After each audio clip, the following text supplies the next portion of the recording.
Malappuram Nilambur കാളികാവിൽ tapping തൊഴിലാളിയെ കടിച്ചുകൊന്ന ആളെക്കൊല്ലി കടുവയെ പിടികൂടാനുള്ള ദൗത്യം ഇന്നും തുടരും. നിരീക്ഷണ ക്യാമറകൾ സ്ഥാപിച്ചും ഡ്രോൺ ഉപയോഗിച്ചുമാണ് പരിശോധന. രണ്ടിടത്ത് സ്ഥാപിച്ച കൂടുകളിൽ കടുവ കുടുങ്ങിയിട്ടുണ്ടോ എന്നത് പരിശോധിക്കും. വിവരങ്ങളുമായി അരുൺ ആലത്തൂർ ഒപ്പം ചേരുന്നു. അരുൺ, കഴിഞ്ഞ ദിവസം കൂടുകൾ സ്ഥാപിച്ചിരുന്നു, കടുവയുടെ സാന്നിധ്യവും ഉറപ്പിച്ചിരുന്നു. എന്നിട്ടും എന്തുകൊണ്ടാകും കടുവയിലേക്കുള്ള ദൂരം ഇപ്പോഴും കൂടുന്നത്?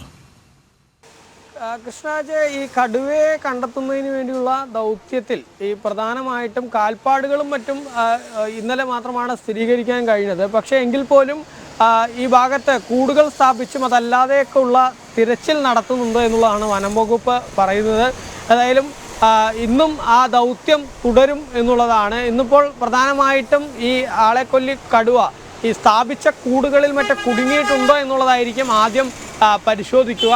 അതിനുശേഷം കൂടിൽ മറ്റും കടുവ കുടുങ്ങിയിട്ടില്ലെങ്കിൽ കടുവയ്ക്കായിട്ടുള്ള തിരച്ചിൽ, അത് പ്രത്യേക സംഘങ്ങളായി തിരിഞ്ഞുകൊണ്ടുള്ള ഒരു തിരച്ചിൽ ഇന്നും ഉണ്ടാവും എന്നുള്ളതാണ് വനം വകുപ്പ് അധികൃതർ വ്യക്തമാക്കുന്നത്. ഒപ്പം തന്നെ നിരീക്ഷണ ക്യാമറകളും ഡ്രോണും ഒക്കെ സ്ഥാപിച്ച് ഇന്നലെ ആ തരത്തിലൊക്കെ പരിശോധന നടത്തിയിരുന്നു. അതായത് നിരീക്ഷണ ക്യാമറകളിലും ഡ്രോണിലൂടെയുള്ളൊക്കെ പരിശോധന ഇന്നലെ നടത്തിയിരുന്നു. സമാന രീതിയിലുള്ള പരിശോധന ഇന്നും തുടരും എന്നുള്ളതാണ് വനം വകുപ്പ് അധികൃതർ പറയുന്നത്. ഏതായാലും ഈ കടുവയെ ഇങ്ങനെ ദിവസവും തിരച്ചിൽ നടത്തുന്നുണ്ടെങ്കിൽ പോലും കണ്ടെത്താൻ കഴിയാത്ത ഒരു സാഹചര്യം തന്നെയാണ് ഉള്ളത്. ഒപ്പം കാൽപ്പാടുകൾ സ്ഥിരീകരിക്കാൻ കഴിഞ്ഞിട്ടുണ്ട്.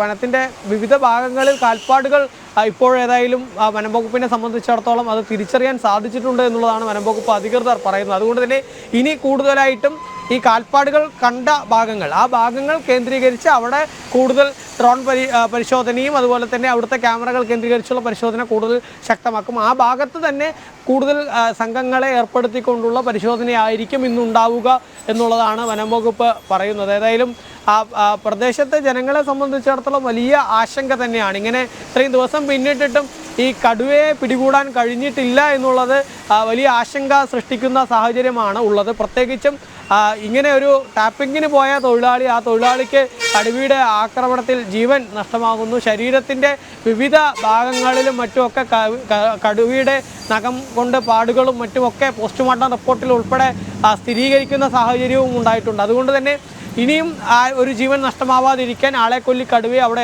നിന്ന് എത്രയും പെട്ടെന്ന് പിടികൂടണം എന്നുള്ളൊരാവശ്യം നാട്ടുകാർ ഒരു വശത്ത് ശക്തമാക്കുന്നുണ്ട്. അതേസമയം തന്നെ വനം വകുപ്പ് പറയുന്നത് പരിശോധന തങ്ങൾ ദ്രുതഗതിയിൽ തന്നെ മുന്നോട്ട് കൊണ്ടുപോകുന്നുണ്ട്. ഇന്നും വളരെ വിശദമായ രീതിയിൽ തന്നെയുള്ള പരിശോധനയുമായി മുന്നോട്ട് പോകുമെന്നുള്ളതാണ് വനം വകുപ്പ് വ്യക്തമാക്കുന്നത്.